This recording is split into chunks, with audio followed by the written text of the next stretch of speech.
नए लोग भी हैं तो वेलकम सर। और अपना एक बार जीवन परिचय देते हुए आप जो है सर, आपका स्वागत है सुपर एलेक्स।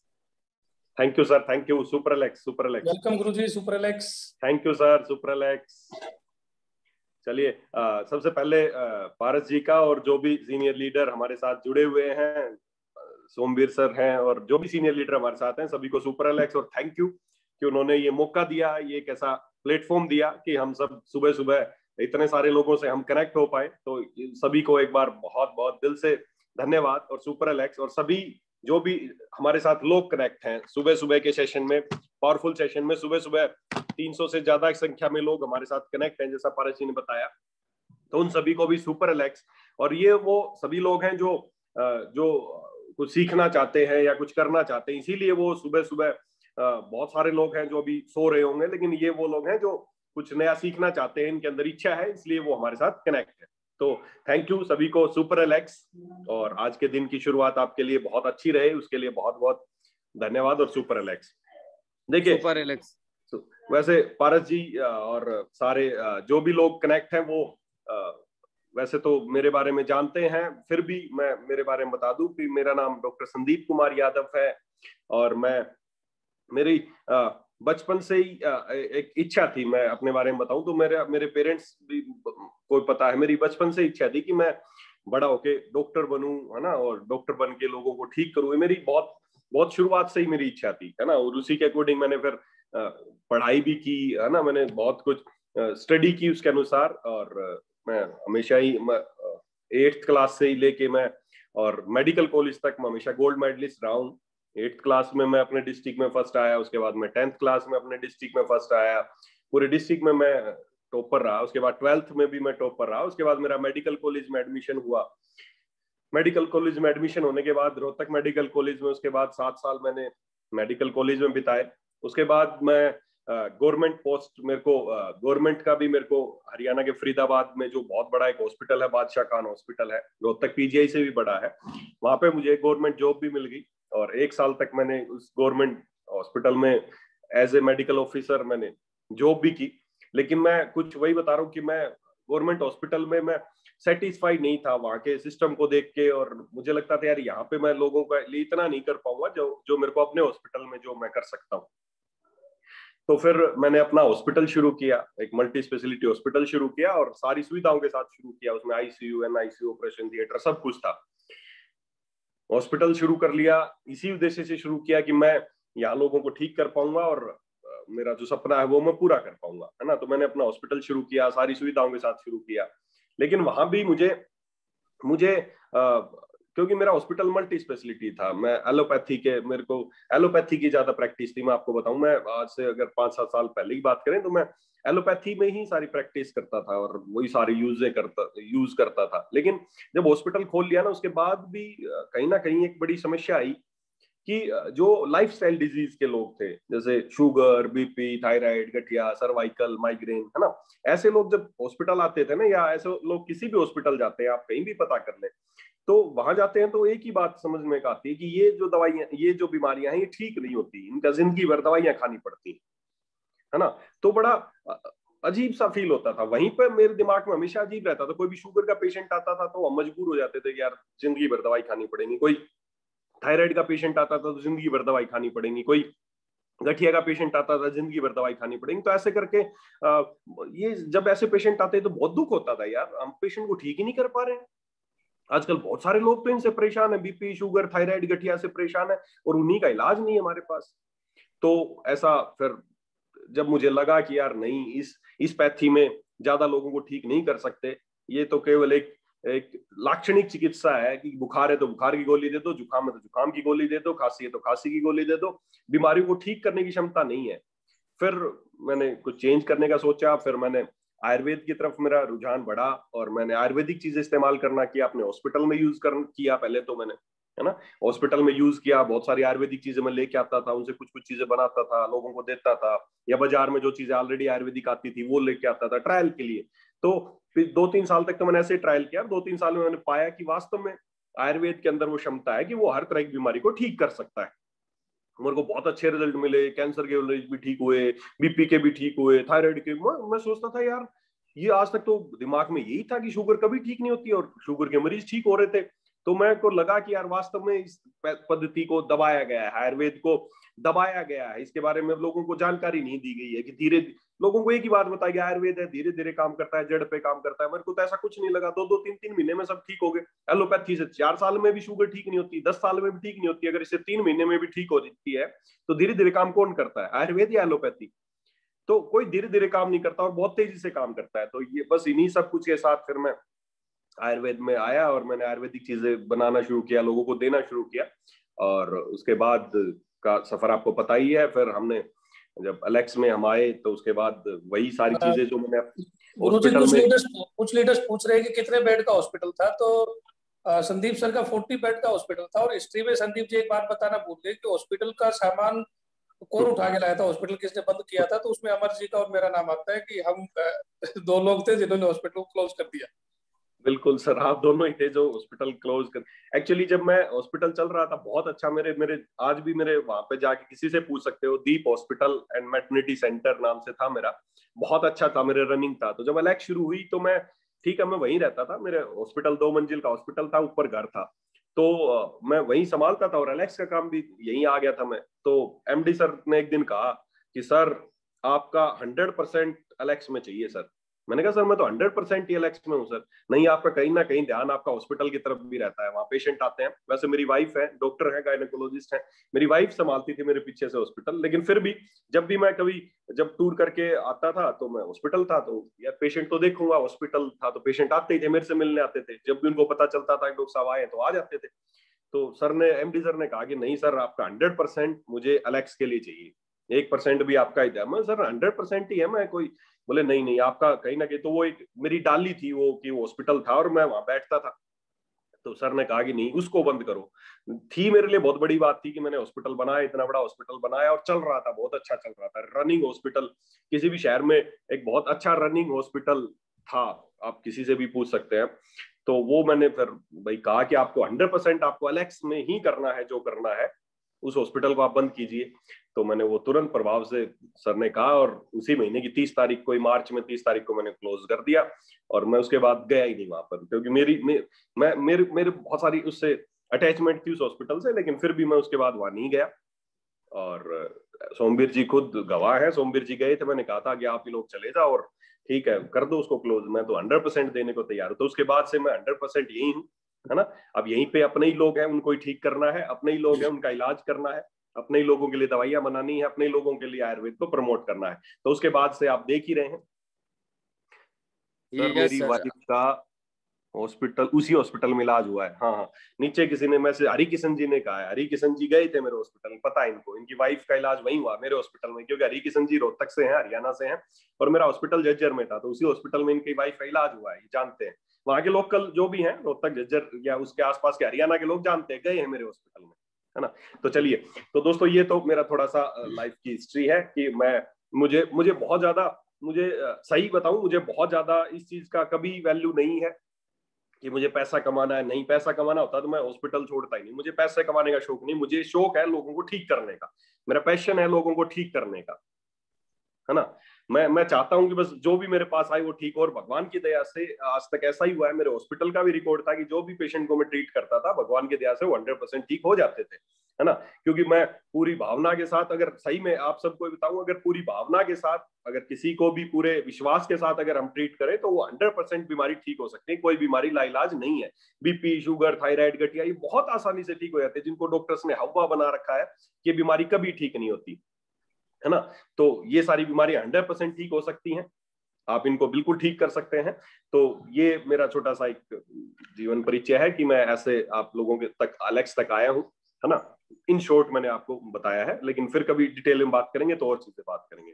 लेकिन आज का जो स्पेशली, जैसे पारस जी ने आज का जो समय लिया है, इनवाइट किया आज मुझे, तो कुछ स्पेशल चीजों पे, जैसे सर ने, पारस जी ने मुझे बताया कि सर फिलहाल में जो चीजें चल रही हैं, जिन लोगों से हमारा देश जूझ रहा है, तो उनके बारे में कुछ और चीजें और बातें की जाए कि कैसे हम उन चीजों से बच सकते हैं या कैसे उनसे बचाव किया जा सकता है। अभी जो समय चल रहा है, जैसे कि मैंने स्पेशल जो स्पेशल मैंने यूट्यूब पे भी बताया था कि अभी स्पेशल टाइम चल रहा है जनपदोध्वंस का, है ना। जनपदोध्वंस मतलब एक समूह का नाश होना, उसमें एक ही समूह में एक जैसी बीमारी होना, उसको आयुर्वेद में नाम दिया जनपदोध्वंस। हमारे जो आचार्य थे उनको बहुत जानकारी थी, बहुत नॉलेज थी।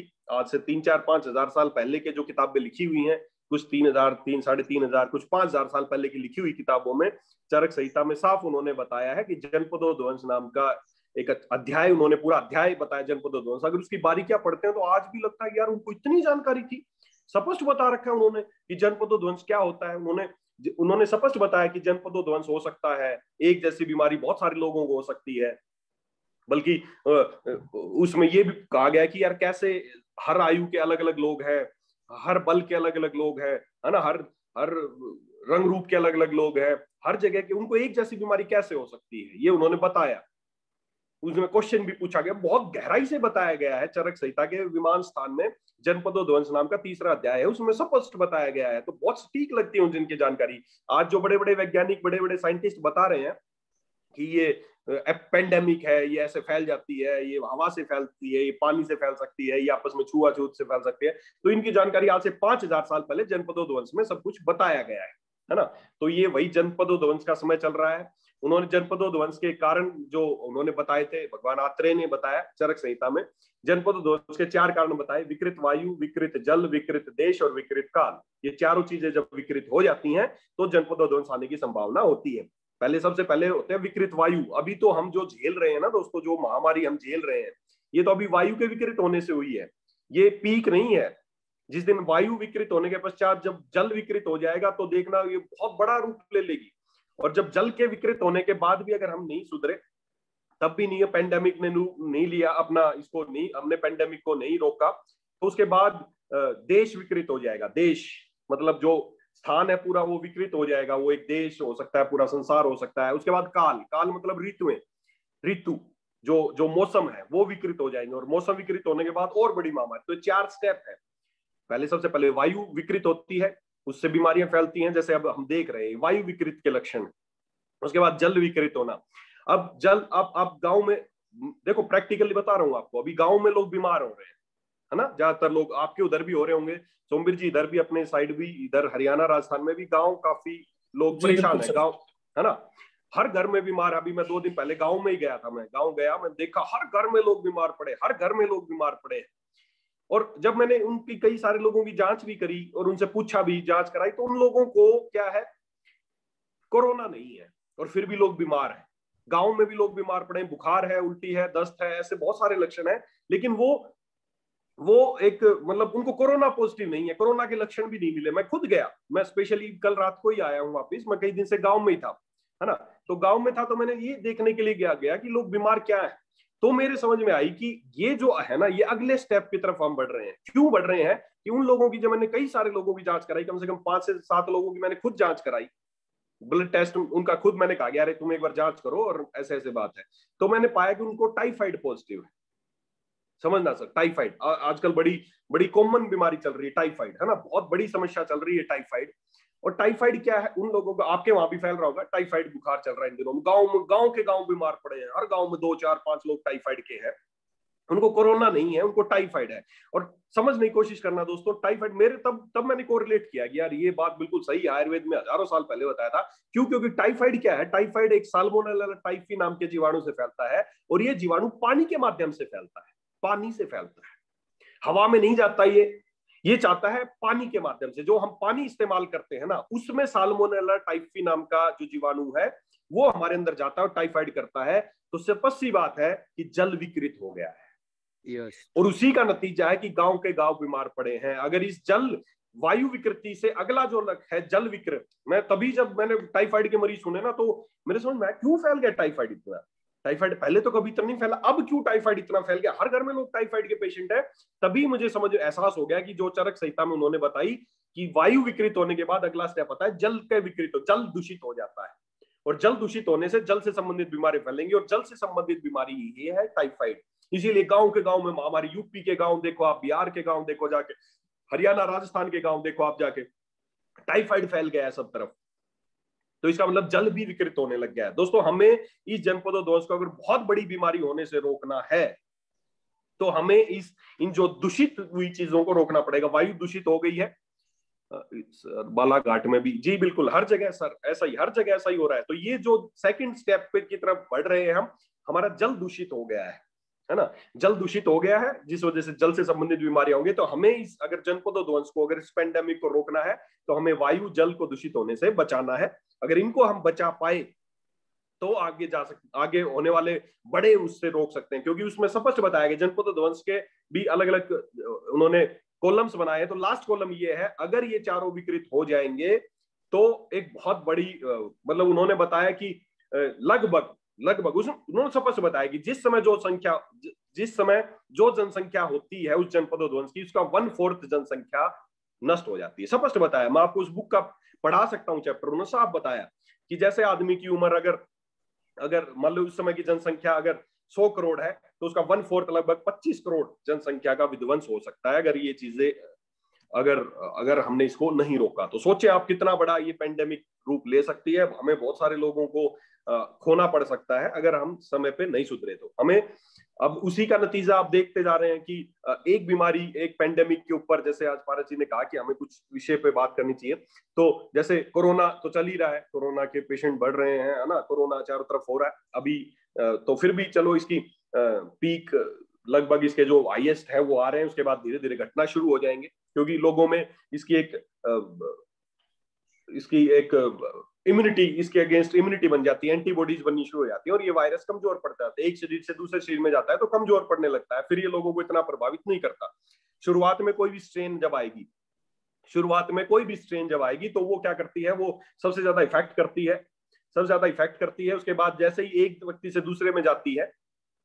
टाइफाइड का लक्षण क्या है सर? टाइफाइड का लक्षण यही है सर, बुखार आएगा, उसके साथ ही साथ उसको टाइफाइड में मोस्टली क्या होता है कि उसकी बॉडी एक बहुत ज्यादा होगी, उसको थकान होगी, उसको बुखार आएगा, उसका खाने का मन नहीं करेगा। और टाइफाइड का क्या है, टाइफाइड एक आंतों का बुखार है।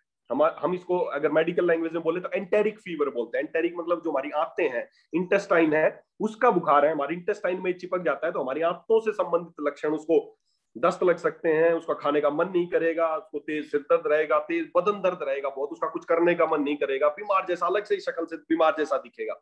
ये टाइफाइड के लक्षण है ना। तो इस तरह के लक्षण हमें टाइफाइड मिलते हैं। तो कोई भी स्ट्रेन जब आता है तो वो क्या करता है, सबसे पहले बहुत इफेक्ट करता है, लेकिन उसके बाद जब वो एक शरीर से दूसरे, हर शरीर लड़ने का प्रयास करता है, हर शरीर के अंदर एंटीबॉडीज बनने का प्रयास होता है, हर एक की अपनी इम्यूनिटी, किसी की कम ज्यादा। अब मान लो मेरे अंदर घुसा तो मेरे अंदर बहुत प्रभाव कर सकता है मान लो, लेकिन मेरे से फिर जब पारस जी के अंदर जाएगा तो मैंने काफी हद तक उस वायरस से लड़ाई तो की है। बेशक मैं हार गया या मैं जीत गया, अगर मैं हार गया तो भी मेरे शरीर ने उससे लड़ाई तो की है ना, लड़ाई की है, तो इसका मतलब कुछ ना कुछ तो उसको भी नुकसान हुआ है। तो वो फिर दूसरे शरीर में जाएगा तो वो पहले की बजाय थोड़े कम नुकसान करेगा। इसी तरह जब शरीर से शरीर में ये ट्रांसफर होता है तो इसकी पावर कम होती जाती है और धीरे धीरे आदमियों को जो लक्षण है वो कम होने लगे। तो इस तरह ये जो सेकंड स्ट्रेन थी, इसके लक्षण अब धीरे धीरे ये लोगों में इसके अगेंस्ट इम्यूनिटी डेवलप हो गई है और लोग धीरे धीरे इससे कम बीमार पड़ रहे हैं, कम लोगों को ऑक्सीजन की जरूरत पड़ रही है, ऐसे ही कुछ हो रहा है ना। देखिए, मैं आप लोगों को स्पष्ट बता दूं एक बात, अगर आयुर्वेद की सिद्धांत की बात माने तो आज आप मेरी बात नोट कर लें, है ना। आप बोलेंगे कि ये भविष्यवाणी है, बिल्कुल 100% आयुर्वेद के अनुसार भविष्यवाणी है। जितने भी लोग सुन रहे हैं, ये अब इसका पीक है, ये जून तक, 15 जून तक मैक्सिमम ये खत्म हो जाएगा, फिर वैसा ही नॉर्मल हो जाएगा। लेकिन अगर सावधानियां नहीं बरती, अगर वायु को और जल को, इनको विकृतनों से नहीं रोका, तो ये जो वायरस है, इसके दोबारा से जो लक्षण आपको नजर आएंगे वो अगस्त और सितंबर में नजर आएंगे। और स्पष्ट बता दूं, अगस्त और सितंबर में जब ये कोरोना दोबारा से आएगा तो इस बार जैसे ऑक्सीजन की महामारी हुई है ना, इस बार जैसे ऑक्सीजन, लंग्स इन्वॉल्व हुए हैं, अगली बार जो इसका इन्वॉल्वमेंट होगा इस वायरस का, देखो जहां तक मेरा अनुमान है, जहां तक मेरा कैलकुलेशन है, अगला जो होगा तब ये ब्लड को इन्वॉल्व करेगा, हमारे हार्ट को इन्वॉल्वमेंट कर सकता है, जैसा कि अनुमान है। ये अगली बार जब आएगा तो हमारे हार्ट को इन्वॉल्व कर सकता है, हमारे ब्लड को इन्वॉल्व कर सकता है, हमारे ब्लड में क्लोटिंग, इसका जो अगला लक्षण रहेगा, है ना, इसका जो अगला लक्षण रहेगा, ये ब्लड की क्लोटिंग करेगा। मैं आज ही आपको बता रहा हूं 3 महीने बाद ये क्या करने वाला है, कौन से इंजेक्शन की महामारी होने वाली। जैसे अब रेमडेसिविर, ऑक्सीजन की महामारी हो गई थी, लोग तरस रहे थे, उसी तरह ये अगस्त अगर सितंबर में अगर देखो हमने सावधानी बरती तो अगले स्ट्रेन से हम प्रभावित होने से बच सकते हैं, तो बच जाए, भगवान चाहे हम तो बच जाए। लेकिन अगर नहीं बचे तो मैं बता रहा हूं तो ये स्ट्रेन आएगा और ये हार्ट की समस्याएं लेके आएगा। हार्ट में क्लोटिंग, ब्लड में क्लोटिंग, ये सारे होंगे और खून पतला करने की दवाइयों की कालाबाजारी शुरू हो जाएगी। ये सब कुछ होने वाला है अगस्त और सितंबर में। आप आज ही मेरी बात नोट कर ले, आप जब ये इस तरह के लक्षण अगर आए तो आपको पता चल जाएगा कि मैंने सही कहा था या नहीं कहा था। तो मार्च अगस्त में और सितंबर में इस तरह के लक्षण लेके ये दोबारा आ सकता है ना। तो ब्लड थिनर्स, जी बिल्कुल, खून पतला करने की दवाइयां, स्ट्रेप्टोकाइनेज इंजेक्शन जो आज भी बहुत महंगा आता है, तो इस तरह के इंजेक्शंस की कालाबाजारी होगी जैसे अब रेमडेसिविर की हो रही है। तो इस तरह की चीजें होंगी अगस्त और सितंबर के आसपास, है ना। क्योंकि आयुर्वेद में के अनुसार, ऋतुओं के अनुसार, जिस ऋतु में जिस दोष का प्रकोप होता है तो उसी के अनुसार लक्षण आते हैं। ये अभी जो लक्षण थे ये कफ के प्रकोप के थे इसके। देखो मैं कोई हवा में तीर नहीं मार रहा हूं, आयुर्वेद के अनुसार मैं तो बता रहा हूं कि आयुर्वेद में जो ये ऋतु जो समय था ये कफ के दूषित होने के लक्षण थे। इसलिए इस वायरस से कफ के जो लक्षण, जो छाती में रेस्पिरेटरी सिस्टम, इस तरह के लक्षण आए। लेकिन जब उस महीने में ये आएगा तो वो पित्त प्रकोप के लक्षण होंगे और उसमें ब्लड से संबंधित और हार्ट से संबंधित समस्याएं आएंगी। आप देख लेना ये चीजें, है ना। आज ही आपको मैं 4 महीने पहले ही आगाह कर रहा हूं कि ये बीमारी आएगी और इस तरह के लक्षण होंगे और इस तरह के इंजेक्शंस की जरूरत लोगों को पड़ेगी। तो अभी से तैयार रहे और उस समय क्या क्या चीजें काम आएंगी वो मैं आपको फिर एक दिन बता दूंगा। लेकिन अभी जो आज का चल रहा है पहले उसके बारे में हम बात कर ले, है ना। तो अभी ये जो बीमारी है ये काफी, इसका जो वायरस है, जो स्ट्रेन है, ये धीरे धीरे कमजोर पड़ता जा रहा है। क्यों? बॉडी से बॉडी जा रहा है, हर बॉडी इसको हराने का प्रयास करती है। तो एक बॉडी से दूसरी बॉडी में जाता है तो ये कमजोर पड़ता जाता है। लेकिन अभी साथ ही साथ जैसे कोरोना वायरस के साथ साथ एक नई बीमारी चारों तरफ सुनने को मिल रही, ब्लैक फंगस, है ना। आपके उधर भी है सर, रांची वगैरह में भी है? हाँ, इधर भी कुछ सुनाई दे रहा है, ब्लैक फंगस। हाँ, तो ये ब्लैक फंगस क्या है सर? देखो सीधी सी बात है, आपने कभी कोई किताब, आपकी मान लो कोई किताब है, कोई भी पुरानी बुक है, आपने कई दिनों से कई जगह पे एक अलमारी में एक बुक रखी है आपने, और जब आप उस बुक को खोलते हैं, कई साल हो गया आपने ध्यान नहीं दिया, लेकिन आज देखा अरे यार घर में तो बड़ी पुरानी बुक है, या कोई आपका 8वीं 10वीं क्लास की, 12वीं क्लास की कोई बुक रखी है, आपने खोल के देखा उसके पेजों पे क्या हो रहा मिलता है सर? उसमें फंगस पड़ा हुआ रहता है, काला काला सा हो जाता है, काले काले है ना, काला काला सा वो हो जाता है, वही है ब्लैक फंगस। वो ब्लैक फंगस है, वो काली फंगस है जो आपकी बुक पे लग गई। आपने घर में रोटी है, उसको रोटी को आपने, या ब्रेड आप अगर खाते हैं, ब्रेड आपने रख दी घर में और वो मान लो 2-4 दिन रखी रहेगी, और ऐसी जगह रखी जहां नमी है, फ्रिज में रखा है तो हो सकता है ना लगे, लेकिन नमी की जगह पर रखी है तो काली काली पड़ जाती है, आपने देखा है? यस एकदम, वो है ब्लैक फंगस। व्हाइट फंगस भी आ गया है सर, बिल्कुल, व्हाइट फंगस, ब्लैक फंगस। तो ये क्या चीज है समझने की कोशिश करना। फंगस देखिए, आपके घर में आज आप अपने घर पे ब्रेड रख दो, उसको गिल्ला करके, रोटी को गिल्ला करके रख दो, किसी कोने में रख दो, नमी की जगह पे रख दो, कुछ दिनों बाद पता चलेगा, 2-3 दिन बाद उसमें फंगस लग जाएगी। लगेगी या नहीं लगेगी? यस लगेगी। ब्रेड पे भी लगेगी। आपके घर में अगर पुरानी किताब रखी है तो उसको भी अगर आप पेज उठा के देखेंगे तो उस पर भी आपको फंगस लगी मिलेगी। तो इसका मतलब फंगस तो है, आपके घर में ही है। है ना, कोई बाहर से तो आई नहीं चीज। तो ब्लैक फंगस तो चाहे ब्लैक वाली हो चाहे व्हाइट वाली हो, सफेद फफूंदी भी लगती है, काली भी लगती है, तो फफूंदी तो आपके घर में है, हम सबके घर में है। किसी के घर में ऐसा नहीं है कि ब्लैक फंगस ना हो, हर जगह ब्लैक फंगस है। ब्लैक फंगस क्या है? फंगस एक परजीवी है, ये दूसरों से अपना पोषण खींचती है। ये एक परजीवी है, परजीवी बोलते हैं, जो दूसरों के शरीर से अपना पोषण खींच ले। सर ये तो नॉन लिविंग थिंग्स पर देखी जाती है। अब ये, हाँ वही बता रहा हूं कि ये एक परजीवी है। हमारे शरीर पे भी फंगस होती है। जो डैंड्रफ, जो आपको डैंड्रफ होता है, वो क्या है? वो एक फंगस है। जो आपका फुंदी है, जो एक फंगस है, जो चेहरे पे डैंड्रफ की समस्या बहुत लोगों को होती है, तो ये एक परजीवी है। परजीवी क्या है? दूसरों के शरीर से अपना पोषण खींचते, दूसरों की चीजों से अपना पोषण खींचते, उसको बोलते हैं परजीवी। दूसरों के ऊपर जीने रहने वाली फंगस। तो फंगस एक परजीवी है, ये कहीं भी लग सकती है और कहीं से भी। इसका फेवरेबल चीज क्या है कि ये कहाँ लग जाती है?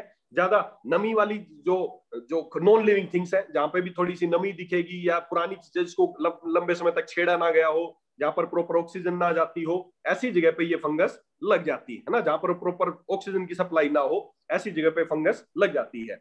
ये फंगस हमारे शरीर पे भी मौजूद है, हमारे हर जगह। ये चारों तरफ प्रकृति में फंगस चारों तरफ मौजूद है, लेकिन हमें इफेक्ट क्यों नहीं कर पाती? क्योंकि हमारा शरीर मजबूत है।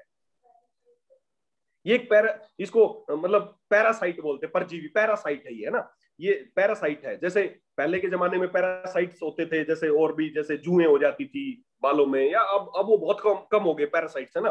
तो ये फंगस क्या है, एक पैरासाइट है, और ये तब हमारे चारों तरफ पहले से भी थी, अब भी कोई नई नहीं आई। फंगस तो है, पहले से ही है फंगस, लेकिन अब क्यों ज्यादा प्रभावित कर रही है? क्योंकि उनको प्रभावित कर रही है जिनका शरीर बिल्कुल कमजोर हो गया है। यस, समस्त व्यक्ति को प्रभावित नहीं कर रही, समस्त व्यक्ति को प्रभावित नहीं कर रही। ये प्रभावित किसको कर रही है? एक तो पहले से जिसको कोरोना हो गया, सीधी सी बात, उसकी इम्यूनिटी कम है। दूसरा, उसको डायबिटीज है साथ में, यस, शुगर है, तो शुगर वाले व्यक्ति को वैसे ही उसकी इम्यूनिटी कम होती है। दूसरा, उसके ब्लड में शुगर बहुत ज्यादा है। दूसरा, उसका कोरोना हो गया है। और तीसरा, जो सबसे बड़ा इस बीमारी को फैलाने का जो कारण हुआ कि क्यों बीमारी ज्यादा फैली, उसका सबसे बड़ा रीजन यही था कि डॉक्टर्स ने कोरोना पेशेंट्स को स्पेशली जो स्टीरॉइड्स दिए हैं, जो स्टीरॉइड्स बहुत अधिक मात्रा में उनका स्टीरॉइड से इलाज किया गया, और लोग अंधाधुंधी स्टीरॉइड्स खाने लगे कि स्टीरॉइड्स जान बचाने के लिए स्टीरॉइड। मैं शुरू से ही बोलता था कि स्टीरॉइड बहुत खतरनाक चीज है।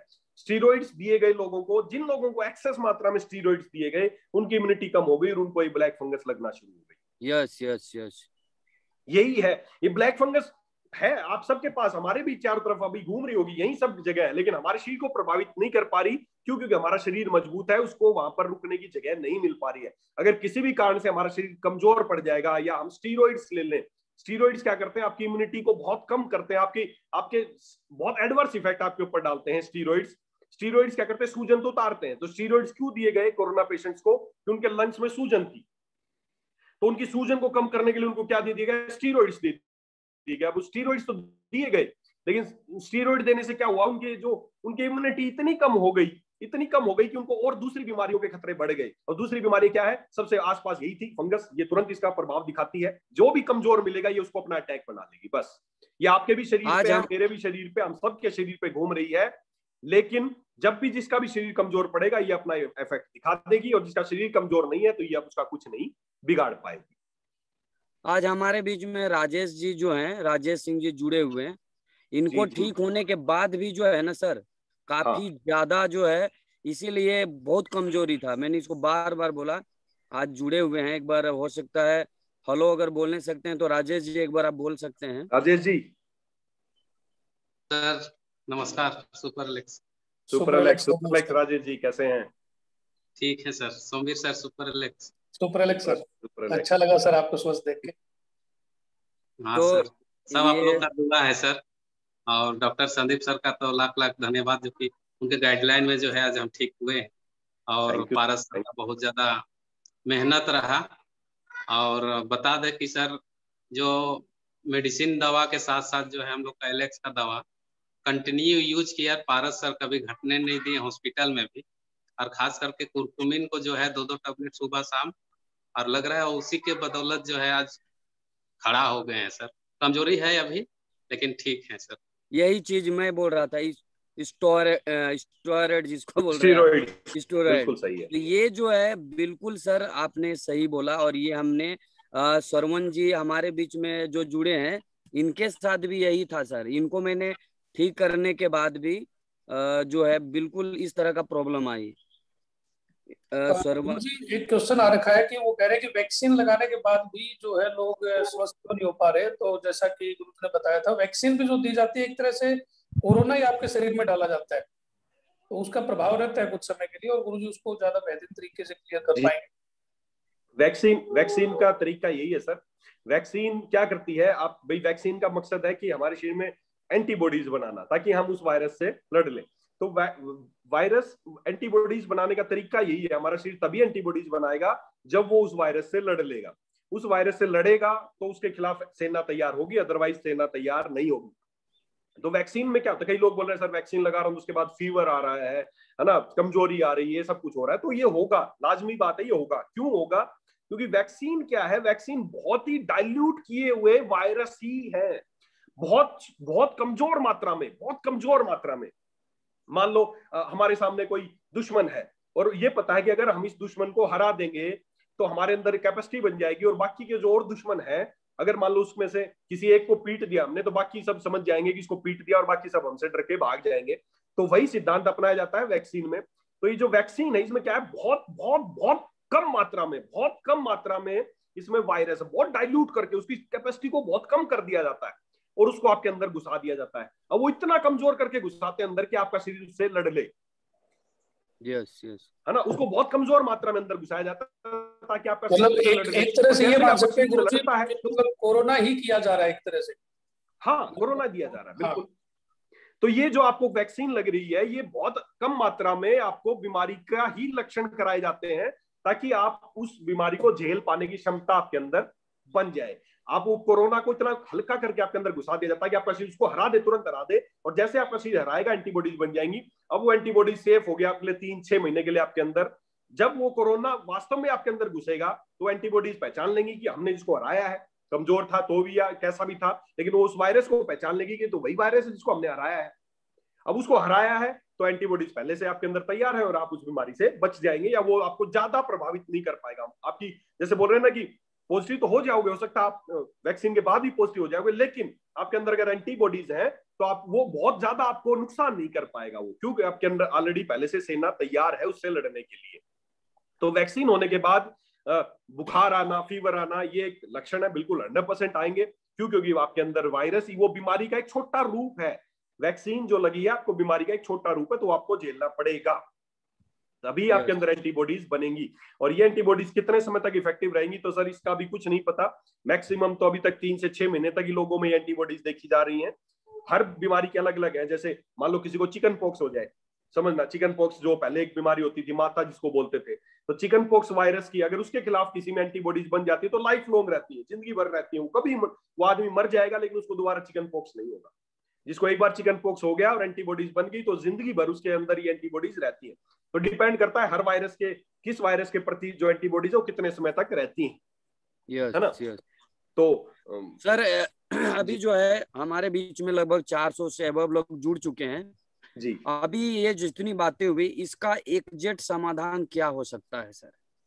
जी देखिए, एग्जैक्ट समाधान यही हो सकता है, किसी भी जो ये स्पेशली जो ब्लैक फंगस लग रही है, ये एक परजीवी है, पैरासाइट है, जो हमारे शरीर से, ये हमारे शरीर पे फैल जाती है, जैसे ब्रेड पे फैलती है, किसी भी चीज पे, तो ये हमारे मोस्टली चेहरे पे जो, क्योंकि देखो ये ब्लैक फंगस कहाँ है, ये हवा में ही है, ये हवा में है, घूमती रहती है, ब्लैक फंगस है, ये हवा में ही है। जैसे ब्रेड आपने रोटी रखी तो हवा से आएगी, उसके पर चिपक जाएगी, और ये हवा में है। तो मोस्टली हमारे जो हवा के जो पार्ट्स हैं, जो जैसे हमारे जो कवर्ड एरियाज है, उनकी बजाय जो हमारे जो चेहरा है, जो मुख्यतः जो हवा के संपर्क में रहता है, तो मोस्टली हवा में है।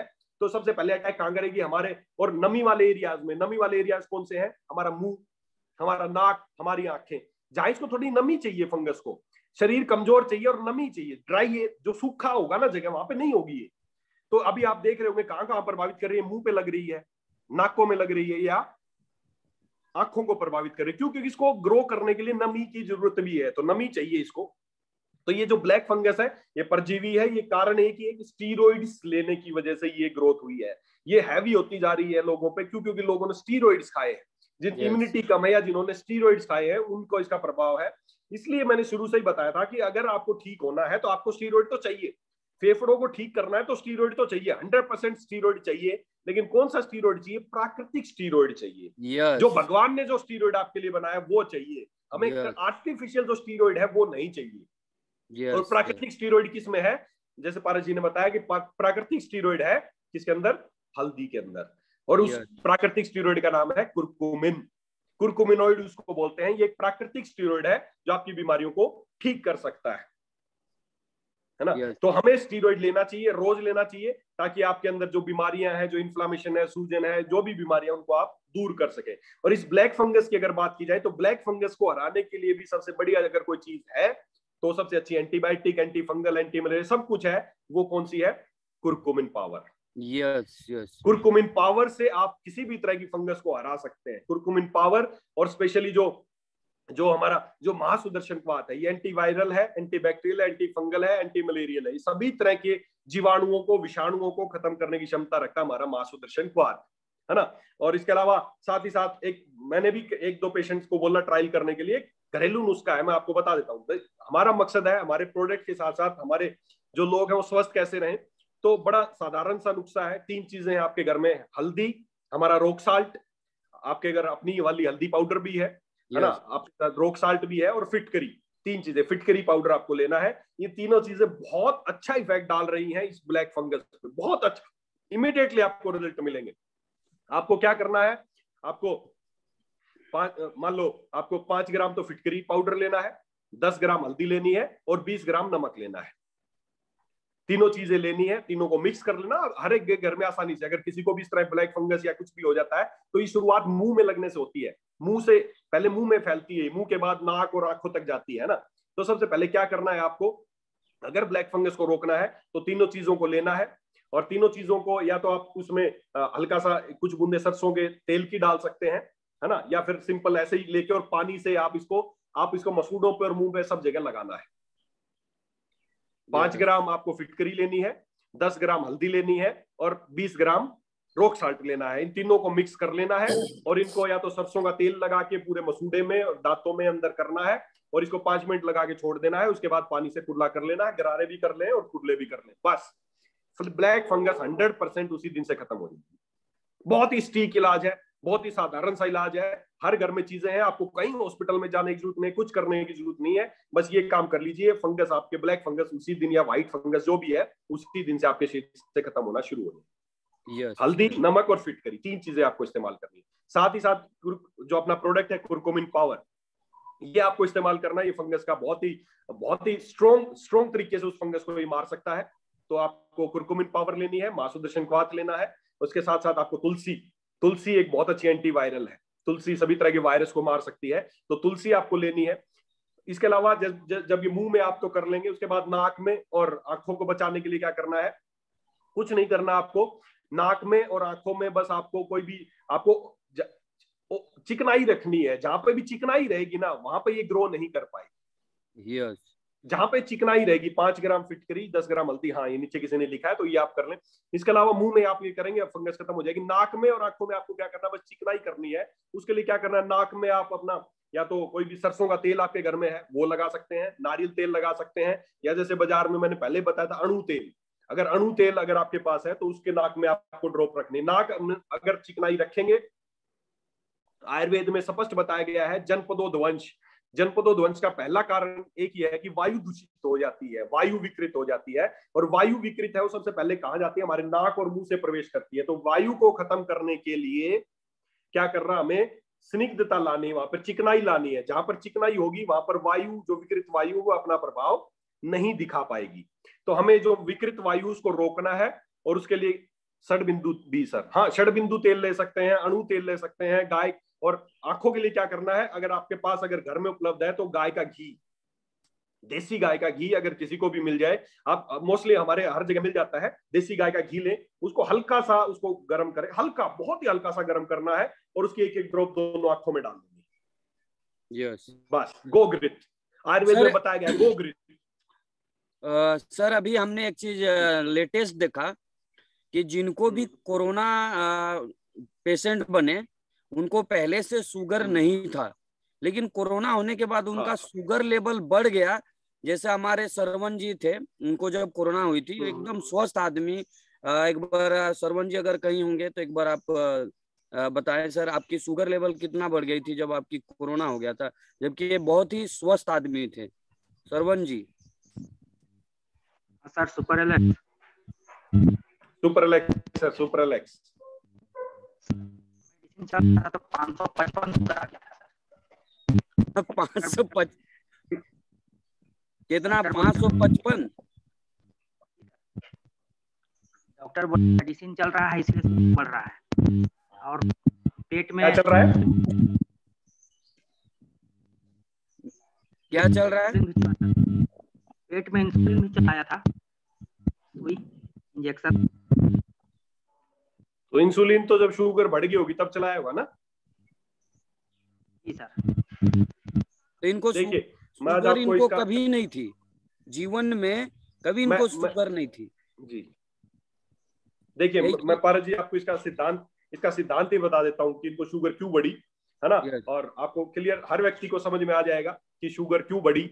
और हमारे देश में जो शुगर के पेशेंट है ना, उनमें से बहुत सारे पेशेंट ऐसे हैं जो फॉल्स शुगर के पेशेंट हैं। जिनको शुगर नहीं है लेकिन वो फिर भी जिंदगी भर दवाई खा रहे हैं, जिंदगी भर इंसुलिन ले रहे हैं। ऐसे बहुत सारे लोग हैं।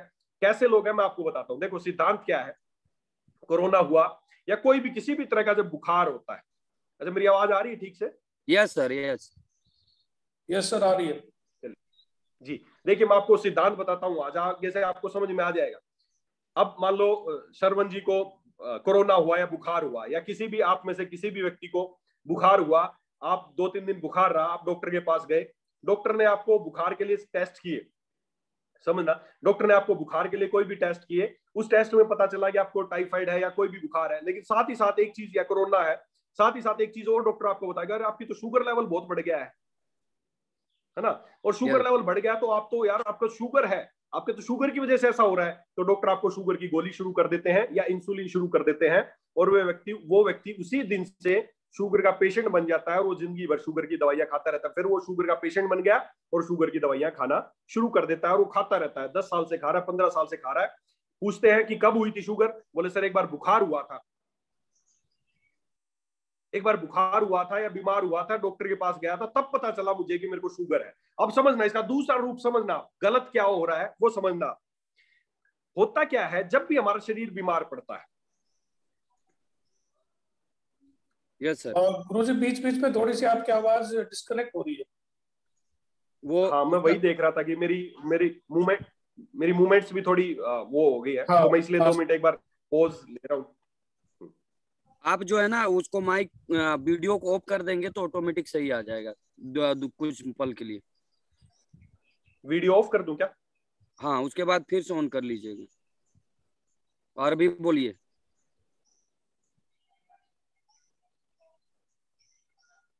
तो हाँ, तो मैं ये कह रहा था, अब आवाज आ रही है?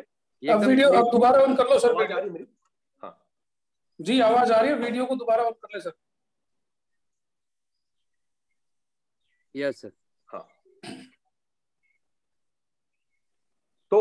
तो मैं ये बता रहा था सर कि जब भी हमें, देखिए सिद्धांत क्या है, मैं आपको सिद्धांत बता देता हूं। जब भी कोई बुखार होता है या किसी भी तरह की बीमारी होती है तो उस समय शरीर को जरूरत पड़ती है एनर्जी की ठीक होने के लिए। कुदरत ने सारा सिद्धांत बनाया है, कुदरत ने हमारे अंदर हर बीमारी को ठीक करने की क्षमता बनाई है सर। तो होता क्या है, जब भी बुखार हुआ हमारे शरीर में आ गई, हमारे शरीर को चाहिए उसमें एनर्जी चाहिए ताकि शरीर ठीक हो सके, उस बीमारी से लड़ सके, उस वायरस का, उस बैक्टीरिया का मुकाबला कर सके।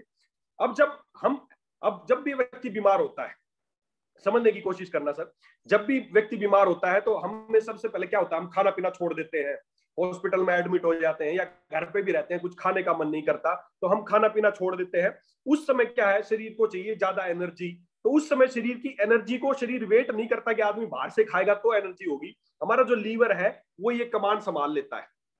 इनकी शुगर क्यों बढ़ी मैं आपको बताता हूं, और हर व्यक्ति की बढ़ती है। आपको भी कभी जब बुखार आए ना, आप अपनी शुगर चेक करना। तो जब भी हमें बीमारी आती है इस तरह की, तो जब भी इस तरह की प्रॉब्लम आती है तो होता क्या है कि हमारे शरीर को ज्यादा एनर्जी चाहिए। आप मेरी बातें सुने, थोड़ी देर में वीडियो ऑन करूंगा, वो अटक रहा है वीडियो बार बार। आवाज तो ठीक आ रही है ना? यस आवाज ठीक है ना? हाँ, तो होता क्या है कि हमें उस समय एनर्जी चाहिए, और एनर्जी जब हम बाहर से नहीं ले पाते, उस समय शरीर बीमार पड़ा है, उसको चाहिए एनर्जी, तो लीवर अपना काम संभाल लेता है। और लीवर क्या करता है, लीवर ग्लूकोज बनाने लग जाता है, ग्लूकोज बहुत अधिक मात्रा में लीवर ग्लूकोज बनाने लग जाता है और उसको ब्लड में रिलीज करना शुरू कर देता है ताकि उस समय शरीर लड़ सके उस बीमारी से। एनर्जी देने के लिए लीवर ग्लूकोज बनाना शुरू कर देता है और उसको ब्लड में फ्लो कराना शुरू कर देता है ताकि शरीर को एनर्जी मिल जाए और उस बीमारी से लड़ सके। और उस समय जब आप वो ग्लूकोज बना रहा है और ब्लड में डाल रहा है, उस समय आप पहुंच गए डॉक्टर के पास, डॉक्टर ने जांच किया तो ब्लड में ग्लूकोज की मात्रा बहुत अधिक आई और डॉक्टर ने आपको बता दिया कि 300 है, 400 है, 500 है, अरे आपको तो शुगर बढ़ गई बहुत ज्यादा। वो शुगर नहीं बढ़ी है, आपको बता दिया कि शुगर बढ़ी, आपको इंसुलिन शुरू कर दिया गया, आपको गोली शुरू कर दी गई और आप बन गए एक शुगर के पेशेंट।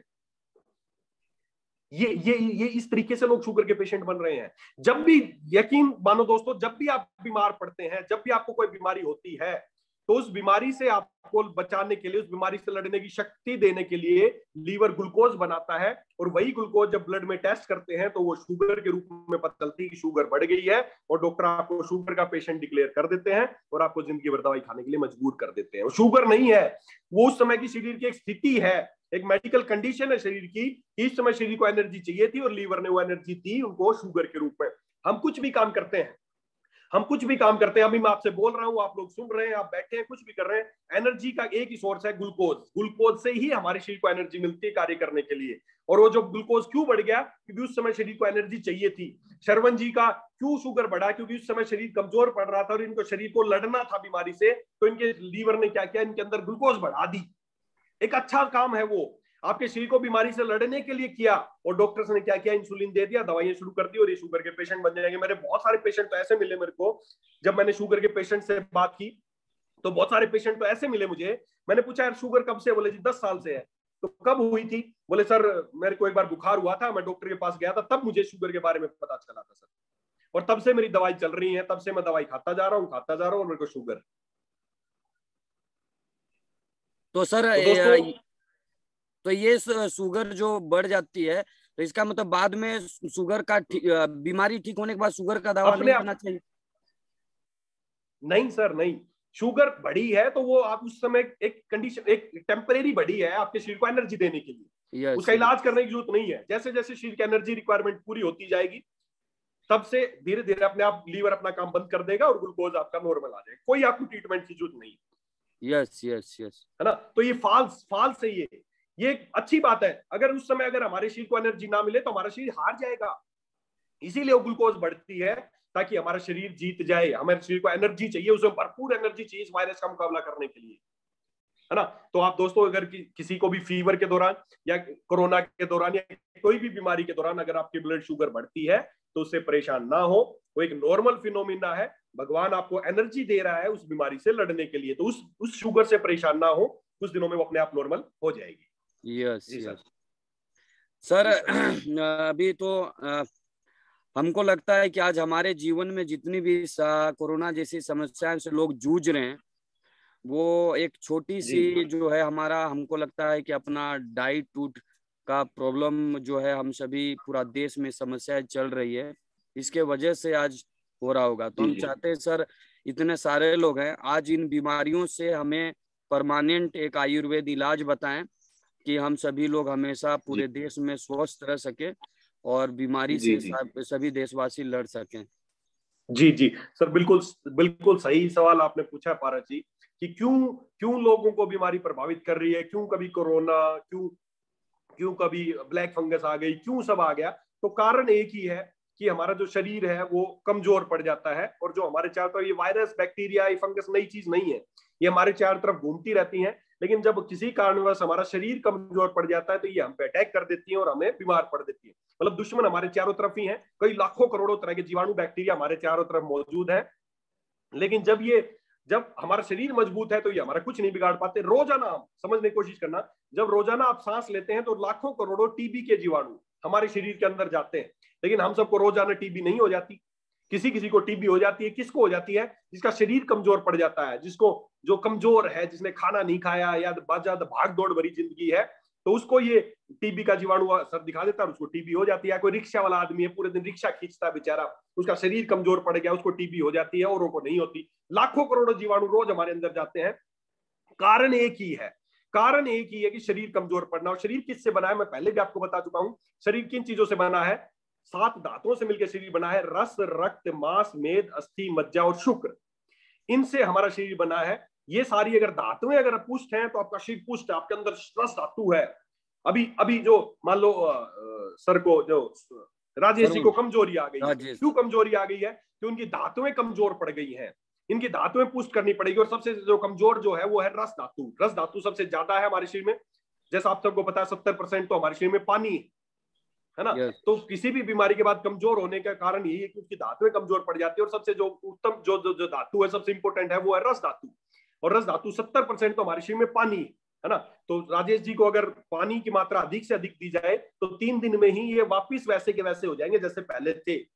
3 दिन के लिए इनको ज्यादा लिक्विड डाइट पे रहना है, ज्यादा फ्लूइड इनको लेना है, कच्ची चीजें खानी है 3 दिन के लिए। केवल 3 दिन ये कच्ची चीजें खाएं और ज्यादा फ्लूइड लें, तो 3 दिन बाद ये अपने आप को पहले जैसा ही एनर्जेटिक और पहले जैसा ही पाएंगे। इस मीटिंग के बाद मैं लिख के भी भेज दूंगा, आप इनको प्रॉपर वो डाइट दें आप इनको, है ना। आपने इनकी बहुत केयर की है, आपकी बदौलत आज ये बहुत ठीक हो पाए हैं, है ना। क्या क्या डाइट देना, तो 3 दिन बाद ये वापिस वैसे ही हट्टे कट्टे हो जाएंगे। तो देखिए, समझने की कोशिश करना, बीमारी की जड़ क्या? एक ही जड़ है बीमारी की, हमारा शरीर 7 धातुओं से मिलकर बना है, और धातुएं कौन कौन सी हैं? रस, रक्त, मांस, मेद, अस्थि, मज्जा और शुक्र। सर ऐसा कोई प्रोडक्ट जिसमें सभी 7 चीज हो? वाह, गुड। लोगों को 7 चीज चाहिए एक ही प्रोडक्ट में, कि जिससे रस भी पूरा हो जाए, रक्त भी पूरा हो जाए, मांस भी। समझने की कोशिश करना दोस्तों, हमारा शरीर बना है रस, रक्त, मांस, मेद, अस्थि, मज्जा और शुक्र। ये सारी धातुएं, जैसे रस है, रस के बाद पहले रस बनता है, फिर उसके बाद रक्त बनता है, फिर उस रक्त से मांस बनता है, मांस के बाद मेद बनता है, मेद के बाद अस्थि बनती है, अस्थि के बाद हमारी मज्जा बनती है, और लास्ट में उत्तम धातु शुक्र धातु बनती है। ये हमारे शरीर की प्रक्रिया है। अगर आपकी धातुएं पुष्ट हैं तो आपको कोई बीमारी कुछ नहीं बिगाड़ सकती। आप 100 साल तक जवान रहेंगे, हट्टे कट्टे रहेंगे, 100 साल तक कोई बता नहीं पाएगा आप 100 साल के, अगर आपकी धातुएं पुष्ट हैं तो। लेकिन अब धातुएं पुष्ट कैसे रहेंगी? तो पहला स्टेप है कि सबसे पहले बनती है रस धातु। समझना सर, बिल्कुल 100% हर बीमारी का एक ही कारण है। सबसे पहले बनती है कुछ भी, जो भी, सबसे पहले बनती है रस धातु, और रस से फिर आगे प्रक्रिया जाती है, रस से बनता है रक्त। इसी तरह आगे प्रक्रिया में चीज मशीनरी में चली जाती है। तो कच्ची चीज है रस, सबसे पहले रस बनना चाहिए। और रस किससे बनता है? जो भी आप भोजन करते हैं, जो भी आप, भाई कहां से, हवा से बनेगा नहीं रस, जो भी आप खाना खाते हैं शरीर में, जो भी आप भोजन करते हैं, उससे सबसे पहले बनता है रस। और वो रस अगर प्रॉपर बन गया तो वो रस आगे जाएगा, उससे बनेगा रक्त, रक्त अगर ठीक है तो फिर बनेगा मांस, फिर बनेगा मेद। तो सबसे पहली जो चीज चाहिए वो चाहिए कि जो भी हम भोजन कर रहे हैं उसका रस बनना चाहिए। अगर रस नहीं बनेगा तो आगे की चेन वहीं पर टूट जाएगी। ना ही रस बनेगा, रस नहीं बनेगा तो रक्त भी नहीं बनेगा, रक्त की कमी आती चली जाएगी, रक्त कम है तो मांस की कमी आती चली जाएगी, आप दुबले पतले हो जाओगे, मांस की कमी आएगी तो मेद भी कम होता जाएगा, आपकी हड्डियां दिखने लगेंगी, मेद कम होगा तो अस्थि हड्डियां भी कमजोर पड़ने लग जाएंगी, हड्डियां कमजोर है तो अंदर की मज्जा भी कमजोर होने लगेगी, और मज्जा कमजोर है तो लास्ट में इसी तरह शुक्र धातु भी कमजोर हो जाएगी, और आपका शरीर कमजोर पड़ जाएगा, आपकी इम्यूनिटी कम पड़ जाएगी, और आप बीमारी की चपेट में आ जाएंगे। तो सबसे पहला कारण है, जो हमारी मशीन जो चलती है, सबसे पहले ऊपर से खाना डलता है और मशीन उसका रस बनाती है। यस।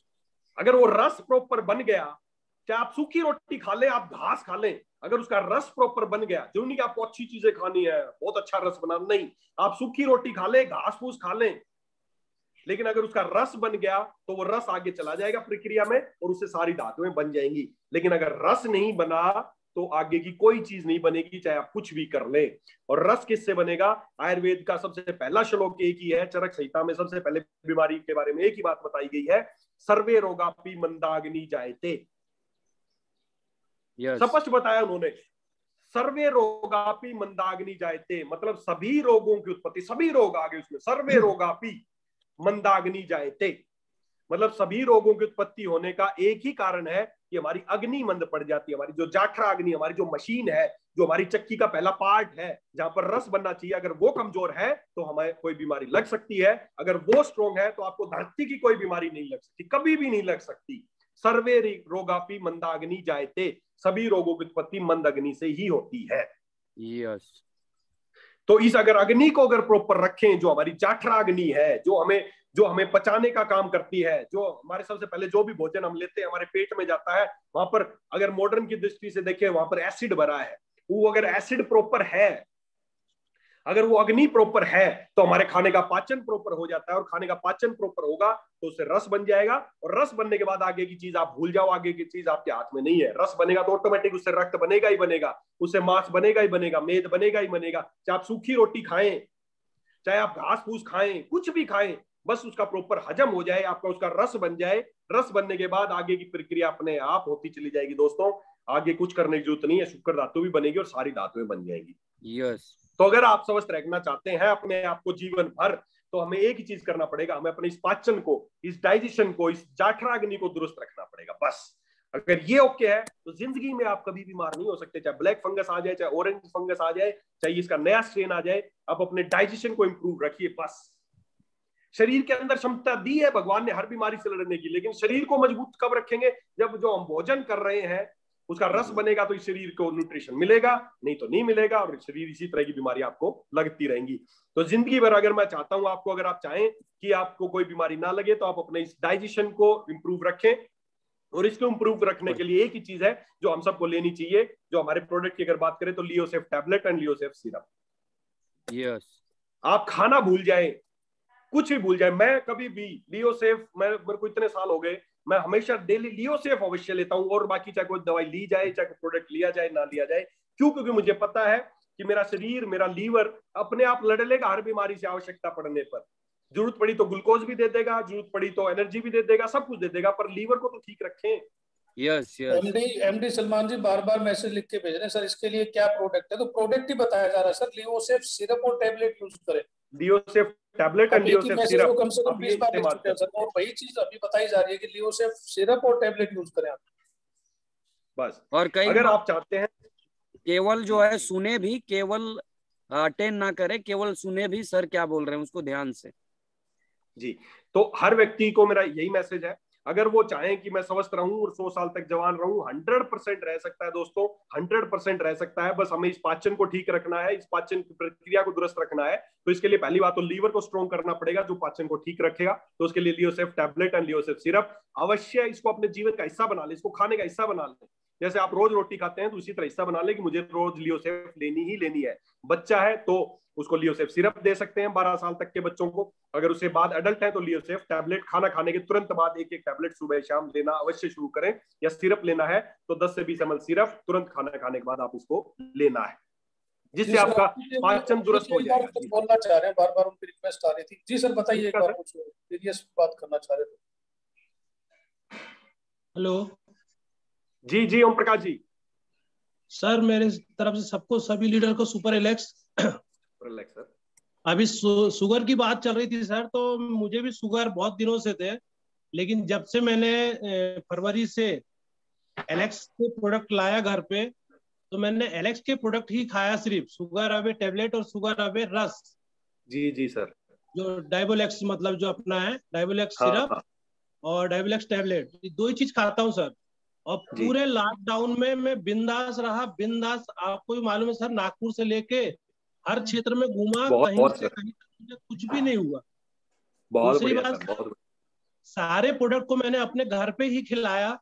चाहे मेरी माँ, मेरे पिताजी, मेरी पत्नी, सुबह उठ के 5 बजे 6 बजे उठ के मेरा पहला काम होता है सर कि पानी गर्म करके और सभी लोगों को मैं अपने प्रोडक्ट, चाहे लियोसेफ हो और अपना एक एलेजेक्स हो और एलोवेरा जूस हो और अपना एक काढ़ा, ये मैंने परिवार को रोज सुबह खिलाया। इसलिए आज ईश्वर की कृपा से मेरे को या मेरे परिवार को किसी भी प्रकार की कोई समस्या नहीं आई। और अभी मैं कई बार सुनता था कि घर से मत निकलो, बहुत बढ़िया सर, बहुत। लेकिन मुझे आज तक पता नहीं चला कि लॉकडाउन और कोरोना है क्या। अभी मेरे पिताजी बैठे रहते सर, वो बोलते हैं कि कोरोना है क्या, कहाँ है कोरोना, क्या बोलते कोरोना। तो मेरे घर में कोरोना जैसी बीमारी का कोई भी डर नहीं है सर। सिर्फ एक विश्वास के कारण व्यक्ति भगवान की पूजा करता है सर, लेकिन भगवान पे भरोसा नहीं रखता। तो इसलिए बिल्कुल सही बात है सर। हमारे एलेक्स कंपनी में यदि डॉक्टर संदीप हमारे बीच में अभी सेशन चलने दीजिए, अभी अपनी पूरी तो सर कोई बस तो हमारे बीच में सर इस सेशन को आगे जारी रखें। जी जी। तो अगर आप चाहते हैं कि आप तंदुरुस्त रहें, तो उसके लिए सबसे पहले एक ही चीज है जो आपको करनी है, हमें अपने लीवर को स्ट्रोंग रखना है। लीवर को स्ट्रोंग रखेंगे तो आप 100% आप स्वस्थ रह सकते हैं। आपका लीवर काफी चीजों को संभाल लेगा।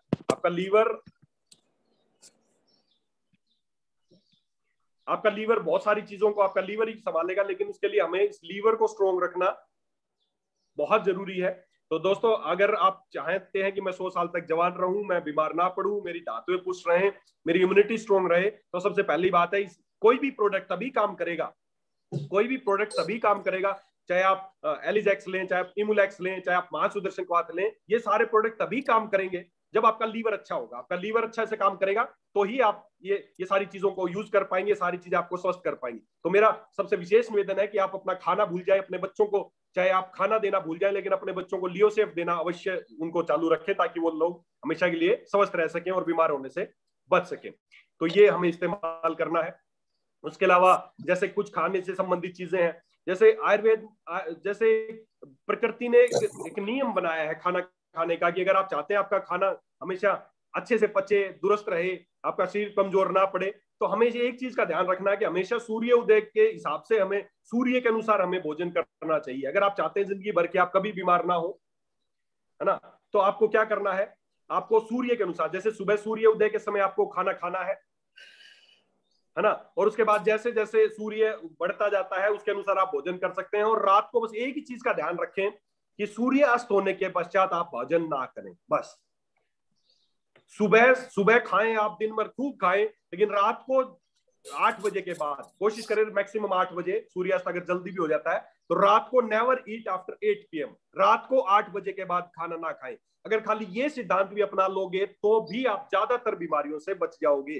केवल और एक सिद्धांत, कुछ करने की जरूरत नहीं है, अपने लीवर को ठीक रखना है, और लीवर को ठीक रखना है, साथ ही साथ बस एक ही चीज का ध्यान रखना है कि हमें पाचन की जो अपनी दिनचर्या है उसको सुधारना है। तो एक ही चीज का ध्यान रखना है कि नेवर ईट आफ्टर 8 PM, रात को 8 बजे के बाद कुछ नहीं खाना है। बस अपने परिवार में ये नियम अपना लो, देखना बीमारी कैसे आपके घर से दूर भाग जाएंगी।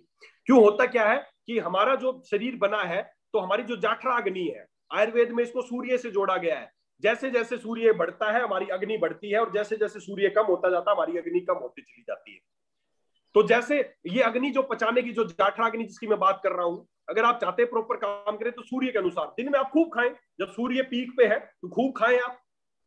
ये हमारी एक, इसको बोलते हैं बायोलॉजिकल क्लॉक, ये हमारे शरीर की एक घड़ी है जो सूर्य के अनुसार चलता है। हमारी जो जठराग्नि है वो जैसे जैसे दिन निकलता है वो बढ़ती जाती है, बढ़ती जाती है, बढ़ती जाती है। सुबह आप खूब दबा के खाना खाएं ब्रेकफास्ट में, कोई ऑब्जेक्शन नहीं है।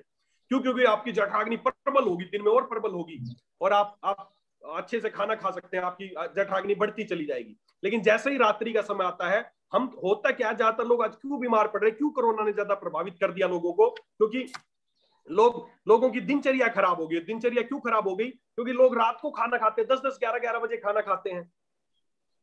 अब रात को खाना खाया, उसके बाद जठराग्नि मंद पड़ गई, पूरी रात भर वो खाना ऐसे ही पड़ा रहता है, खाना पचता नहीं है। हमारा जो रिपेयरिंग का जो टाइम था, उस समय शरीर की रिपेयरिंग का भगवान ने दिन रखा है कार्य करने के लिए, एनर्जी के लिए, और रात जो रखी है वो है रिपेयरिंग के लिए, कि दिन भर जो भी टूट फूट आपके शरीर में होगी, दिन भर जो भी टूट फूट आपके शरीर में होगी, रात भर आपका शरीर उसको रिपेयर कर देगा। रात भर शरीर आपका उसको रिपेयर कर देगा। तो हम होता क्या है, हम रात को खाना खाते हैं, तो रात को जो खाना खाते हैं वो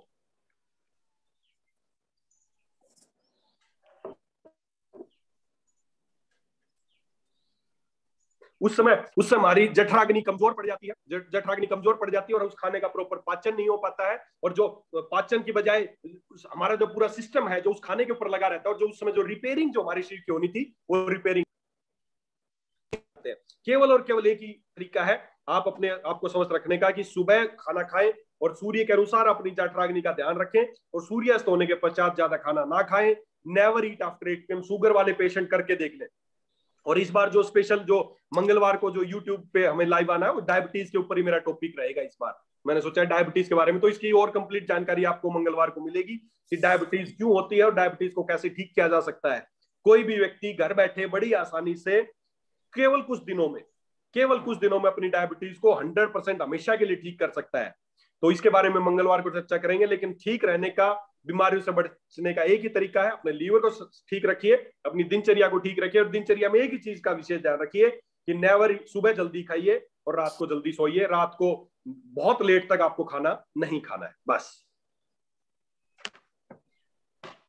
सर, जितना भी अभी जैसे हमारे बीच में जो मेन बताए, और शायद संस्कृत में इसीलिए शास्त्र में लिखा हुआ है कि भोजन अंते विषम बारी, भोजन के अंत में पानी पीना विष के समान है, क्योंकि हमारा जठराग्नि सही रहेगा तो खाना सीधी सी बात है सर। अगर देखो हवन कर रहे हो आप, हवन करा, आपने आग जलाई, उसमें हवन सामग्री डाल ली, नीम के पत्ते डाल दिए, कपूर डाल दिया, घी डाल दिया, आपने सब डाल दिया, और बहुत अच्छी अग्नि चल रही है, लेकिन आपने क्या किया, सब कुछ जला के लास्ट में 2 गिलास पानी डाल दिया।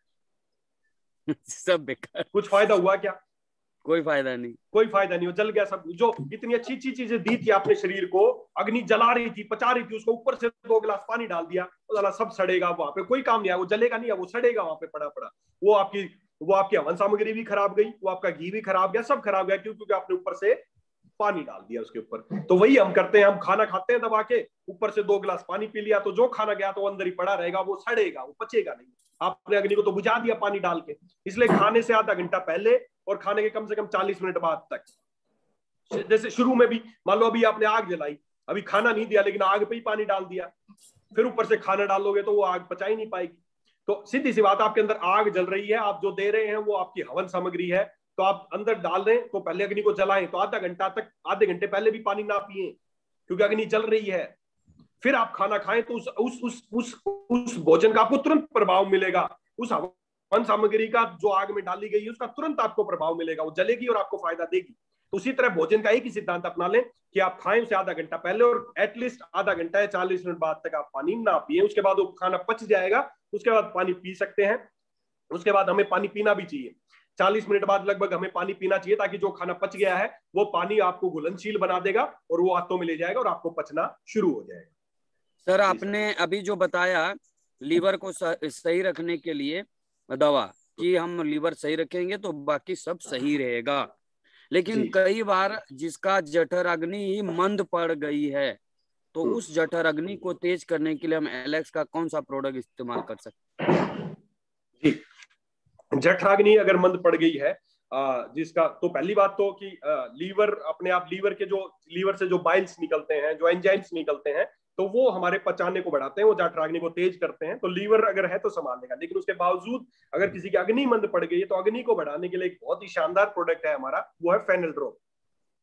सौंफ, आप जब भी देखते होंगे, आप कहीं भी खाना खाने जाते होंगे किसी ढाबे पे, रेस्टोरेंट पे, तो खाना खाने के बाद आपको क्या दी जाती है? खाने के सौंफ दी जाती है ना? क्यों दी जाती है? क्योंकि सौंफ के अंदर एक तेल निकलता है, फेनल जो ऑयल है, वो ऑयल आग बढ़ाने का काम करता है। अगर उसको आग में डाल दिया जाए तो आग बढ़ाने का काम करता है। तो अगर आप अपनी अग्नि को बढ़ाना चाहते हैं, जठराग्नि को, तो फेनल ड्रॉप एक बहुत ही शानदार प्रोडक्ट है। खाना खाने से पहले भी आप इसको ले सकते हैं, खाना खाने के तुरंत बाद भी इसको 4 से 5 ड्रॉप आप फेनल ड्रॉप की अवश्य अपने जीवन का हिस्सा बनाएं, ताकि आपकी जो अग्नि है वो प्रबल रहेगी, अग्नि मजबूत होगी। और कोई भी कोशिश करें, जब भी हम डॉक्टर्स के पास जाते हैं, तो डॉक्टर्स क्या करते हैं? हमें एंटासिड दवाइयां देते हैं, खाली पेट वाले कैप्सूल देते हैं। तो इस तरह की कोई भी दवाइयां लेना का कोशिश ना करें, ये हमारे पाचन को कम करते हैं, हमारी अग्नि को बुझाने का काम करते हैं। तो हमें अग्नि को बढ़ाने का काम करना है, और उसके लिए सबसे बेहतरीन प्रोडक्ट है फेनल ड्रॉप। तो आप फेनल ड्रॉप इस्तेमाल करना है हमें रूटीन में। यस सर, तो आपने बिल्कुल आज जो है कैसे हम अपने शरीर को बीमारी से बचा सकते हैं, कैसे हम अपने जठर अग्नि को तेज कर सकते हैं, कैसे हम वायरस से बच सकते हैं, और कैसे हमारे वायु दोष और अभी जो है हमारा पानी से होने वाली और ये तीसरे आने वाले जल के बाद तीसरे आने वाले बीमारी से बचना है इस महाकाल से, तो उसके बारे भी आपने बताया। तो सर आपके अनुसार ये हमारे एक तरह से आपने जो भविष्यवाणी ज्ञान दिया है ये काबिले तारीफ है। सौमिर जी, आपके तरफ से कोई क्वेश्चन? जी, मेरी तरफ से कोई क्वेश्चन नहीं सर, बहुत बहुत धन्यवाद, बहुत शानदार जानकारी आपने दी है। लेकिन हमारे एक साथी है एमडी कमरुद्दीन जी, वो 5-6 बार मैसेज लिख चुके हैं, कुछ अर्जेंट शायद वो डॉक्टर साहब से डिस्कस करना चाहते हैं। तो अगर पॉसिबल है पारस जी, तो एक बार 1 मिनट के लिए उनकी बातचीत करवा दी जाए डॉक्टर साहब से। सर अगर पर्सनल किसी बीमारी का, तो उनको आप मीटिंग के बाद बोलो, मेरे से कॉल कर। हाँ, वो कॉल कर सकते हैं। एमडी कमरुद्दीन जी, आप पारस जी को या डॉक्टर साहब को डायरेक्टली कॉल करके जानकारी ले सकते हैं। और जब भी कोई सेशन चलता है तो उस सेशन से संबंधित ही आप जानकारी जो है लेने की कोशिश करें, उसके बारे में डिस्कस करें। अन्य किसी बीमारी के बारे में उस सेशन के दौरान डिस्कस ना करें। दूसरी चीज, बहुत सारे लीडर्स प्रॉपरली पूरी बात को सुनते नहीं है। जैसे काफी लीडर्स अभी लिख के भेज रहे हैं कि फेनल ड्रॉप कितना लेना है सर, और सर ने जब अभी गुरुजी ने डिस्कस किया तो डेफिनेटली बताया है कि फेनल ड्रॉप आप खाना खाने से पहले 4-5 ड्रॉप ले सकते हैं, खाना खाने के बाद भी 4-5 ड्रॉप ले सकते हैं, और उसके बावजूद भी लिख के भेजा जा रहा है कि जी फेनल ड्रॉप कितनी लेनी है। तो मेरे ख्याल से आप सेशन को सुन नहीं रहे, आप अपनी तरफ से कुछ भी लिखे जा रहे हैं। पहले प्रॉपरली सारी चीजों को सुने, और उसके बाद कोई क्वेरी रह गई है तो उसके संबंध में आप जो है मैसेज लिख सकते हैं। एक क्वेश्चन गुरुजी अभी एक आया है कि प्रेगनेंसी के दौरान फेनल ड्रॉप ली जा सकती है क्या? 100% ली जा सकती है सर, बिल्कुल 100% सेफ है। प्रेगनेंसी में 100% ले सकते हैं, कोई इसका एडवर्स इफेक्ट नहीं है, सबको लेनी चाहिए। बच्चे भी ले सकते हैं, प्रेगनेंसी में बूढ़े भी ले सकते हैं। जो भी अपने पाचन सिस्टम को दुरुस्त रखना चाहते हैं उनको फेनल ड्रॉप अवश्य लेनी चाहिए। फेनल ड्रॉप और लियोसेफ कभी भी ले सकते हैं, कोई भी ले सकता है। यस, तो आज बहुत सारी बातें हो गई और बहुत ही जबरदस्त सेशन रहा सर। सभी लोगों को उम्मीद होती है कि हमारे कुछ भी नए चीज आने वाले हैं, तो बहुत ही धमाका होने वाला है। तो ऐसा कुछ नए प्रोडक्ट्स भी कुछ आने वाले हैं सर? कुछ जी सर। पारस सर, आप हमेशा हर मीटिंग में एक चीज जो है गलत करते हैं सर। नहीं, मैं ऐसे मैं लॉन्चिंग नहीं करवा रहा हूँ। आने वाले हैं तो ये ठीक नहीं है सर। फिर उसके बाद आप जैसे ही आज पूछेंगे, शाम को आपकी कॉल आनी शुरू होगी, जी प्रोडक्ट कब आएगा, और आपके सर मैं साथ वो साथ नहीं कह रहा हूँ, ऐसे शुरू हो कोई जाता है। बहुत यूनिक प्रोडक्ट हमारे बीच में आने वाले हैं, तो उसकी कुछ चर्चाएं तो सर बताएंगे तो लोगों में जोश रहेगी। बाकी गुरुजी की जी इच्छा है जो बताना चाहे। जी जी, कोई नहीं सर। जैसे मैं पहले भी मीटिंग में बता चुका हूँ कि आज जैसे आज सैटरडे है ना, तो आज ई कॉमर्स के बारे में, कई लोग ई कॉमर्स लिख रहे हैं, ई कॉमर्स के बारे में पहले बता चुका हूँ, फिर रख लेंगे एक दिन ई कॉमर्स पे स्पेशल ट्रेनिंग रख लेंगे। आज ई कॉमर्स के ऊपर ट्रेनिंग हुई थी, तो ई कॉमर्स के ऊपर हम कभी भी आप जूम मीटिंग पे फिर से टाइम लग के रखें तो मैं ई कॉमर्स के बारे में आपको बता दूंगा। बाकी एक जो बहुत ही शानदार प्रोडक्ट है जो अभी तैयार हुआ है नया, जो कि बहुत दिनों से वेटिंग था, सुपर स्टेम हर्बल कैप्सूल, जो हमारा जो डबल स्टेम सेल जो आती थी, वो प्रोडक्ट तैयार हो चुका है। उस प्रोडक्ट का ऑर्डर आप कल से लगा सकते हैं। आज वो प्रोडक्ट फाइनल फिनिश गुड में हो जाएगा, तो कल संडे है तो मंडे से आप उसका ऑर्डर लगा सकते हैं। बहुत ही ज्यादा पोटेंसी के साथ बहुत ही यूनिक प्रोडक्ट वो तैयार हो गया है, जिसका नाम है सुपर स्टेम हर्बल कैप्सूल। जो डबल स्टेम सेल था उसको बहुत ज्यादा इंप्रूव करके हमने वो प्रोडक्ट तैयार किया है, तो वो प्रोडक्ट आ गया है, मंडे से आप उसका ऑर्डर लगा सकते हैं। तो बहुत ही आप सभी के बीच में दोस्तों, आप सभी के बीच में ये सेशन बहुत ही जबरदस्त रहा। अब जाते जाते हम चाहते हैं कि हमारे सर अपने स्तर से हमारे लोगों को जो है इस कोरोना परिस्थिति में, लॉकडाउन में बेहतर तरीके से काम कर सके, ऐसे गोड विशेष आप अपने लोगों को दें, ताकि एक शानदार बिजनेस को इस क्लोजिंग में कर पाए। जी सर, देखिए अभी सीधी सी बात है सर, ये बिजनेस के लिए तो हमारे लिए तो भाई आप लोग हैं, आप लोगों के पास ऐसी चीजें हैं, आप लोगों के पास ऐसा ज्ञान है जो लोगों को बीमारी से बचा सकता है। और उसकी बीमारी क्या है, आज हर तरफ चारों तरफ लोग बीमार पड़े हैं, तो बिजनेस करने के लिए तो मेरे दृष्टिकोण से सबसे फेवरेबल कंडीशन है। हम नहीं चाहते कि लोग इस तरह बीमार हो, लेकिन फिर भी बता रहा हूं कि बिजनेस अगर आपकी इंडस्ट्री का बिजनेस भी अगर आप नहीं कर पा रहे हैं आप लोग, तो फिर कमी कहीं ना कहीं हमें खुद में है। अरे मेरे चारों तरफ लोग बुखार से परेशान है, मेरे पास महासुदर्शन क्वाथ है, और फिर मेरा अगर नहीं बिक रहा है तो कहीं ना कहीं मेरी कमी है, मैं लोगों तक पहुंचा नहीं पा रहा हूं। मेरे आस पड़ोस में सब लोग बीमार पड़े हैं और मेरे घर में महासुदर्शन गिलो अश्वगंधा रखा है, और फिर बोल रहे हैं सर इस बार बिजनेस कम है। तो पॉसिबल नहीं है, क्यों? क्योंकि लोग तो लेने को तैयार बैठे हैं, आप ही नहीं पहुंचा रहे उसका मतलब। तो दोस्तों आप लोगों से विशेष निवेदन है, इस काल में लोगों को जरूरत है आयुर्वेद की, लोगों को जरूरत है आपके प्रोडक्ट की, बस आप लोगों तक पहुंचा दिए, और अपने आपके हाथ में आप अपने बिजनेस को कितना गुना कर सकते हैं। और जैसे ही उसके बाद ये अब ई कॉमर्स आने वाली, तो ई कॉमर्स आने के बाद तो घर बैठे ही आपका बिजनेस लगभग जितना बिजनेस उससे कम से कम 5 गुना बिजनेस उसका हो जाएगा। कल भी हम कोई ई कॉमर्स के एक्सपर्ट थे, उससे चर्चा के लिए उसको बुलाया था, उसने बताया था कि एलेक्स की ई कॉमर्स आने के बाद एलेक्स का बिजनेस पहले से 10 गुना बढ़ जाएगा, चाहे मेरे से लिखवा के ले लो। क्यों? क्योंकि आज के लोगों का ट्रेंड चेंज हुआ है। तो आप लोग बस इस कॉमर्स का फायदा उठाने के लिए तैयार रहें। क्यों बढ़ेगा बिजनेस? क्योंकि लोगों को तो प्रोडक्ट चाहिए, अब आप तो पहुंचा नहीं रहे हो, तो लोग ऑनलाइन मंगा लेंगे, जाएगा तो आपसे ही, लेकिन आप नहीं दे रहे थे, आप वो सिस्टम से जाएगा तो बिजनेस बढ़ेगा। तो कहीं ना कहीं बिजनेस की जो कमी थी, तो हम खुद ही कमी कर रहे थे, हम ही लोगों तक नहीं पहुंचा रहे थे, तो उसको पहुंचाने का एक नया तरीका आ गया ई कॉमर्स। तो अब उससे लोगों को पहुंचेगा और आपका बिजनेस कई गुना बढ़ेगा। यस सर, तो थैंक यू डॉक्टर साहब, और हमारे थैंक यू सोमीर जी, और तमाम हमारे देश में जितने लोग जुड़े हैं, काफी आज 400 से ऊपर काफी लोग जुड़े और इस सेशन का बहुत ही अच्छा आनंद लिए। और ऐसे ही सर आप बीच बीच में समय देता रहें, और बाकी यूट्यूब में आपका जो है आते रहता है, इस सेशन का भी लोग मजा लेते रहे। तो ऑल लीडर्स एक बार सभी लोग जो है माइक अनम्यूट कर देते हैं, सभी लोग अपने जगह पे सुपर एलेक्स जो